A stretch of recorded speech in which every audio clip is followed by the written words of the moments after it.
지원방송과 한국언론진흥재단은 사북항쟁의 역사적 재평가를 위해 지난 8월부터 2달여간 연속기획을 보도했습니다. 지원 보도 이후 정선군 의회가 특별법 제정에 촉구하고 나서는 등 각계에서도 움직이기 시작했는데요. 오늘은 마지막 순서로 피해자들의 피해 회복을 위해 어떤 노력이 뒤따라야 하는지 취재했습니다. 보도에 박성준 기자입니다.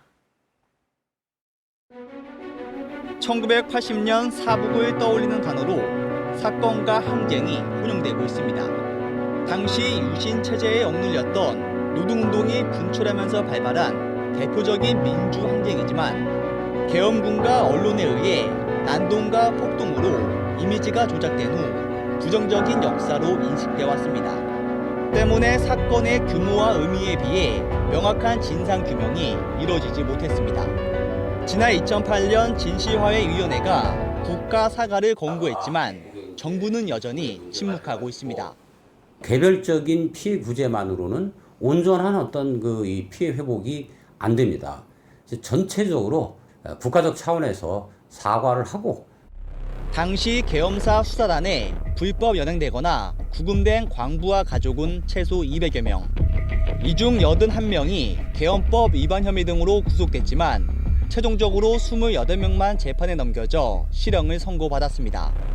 최근 피해자 일부가 당시 재판 기록을 근거로 재심 청구를 통해 무죄를 입증받고 있지만 고문만 받고 풀려난 피해자들은 피해 사실조차 알리지도 못한 채 40여 년을 고통 속에 살고 있습니다.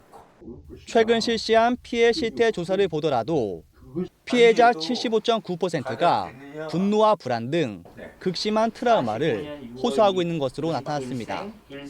트라우마 센터를 운영한다든가 이런 것을 통해 갖고 그 피해자들의 마음을 다듬어주고 사북항쟁의 진상규명과 피해 회복을 위한 특별법 제정이 필요한 이유입니다.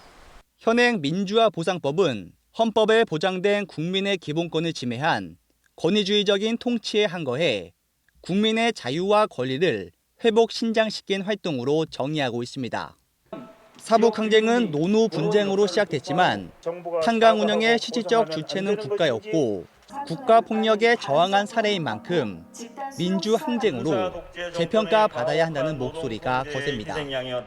사북 민주항쟁 관련자의 명예회복과 보상에 관한 특별법 제정을 통해서 국가가 조속한 진상규명을 하고 보상까지 법률적 근거를 마련하는 것이 중요하다고 생각을 합니다. 사북항쟁과 달리 제주 4.3 사건과 5.18 광주 민주화운동, 부마 민주항쟁은 관련법 제정을 통해 치유센터와 기념시설 운영, 국가폭력 교육 등이 지행됐습니다. 지원 뉴스 박성주입니다.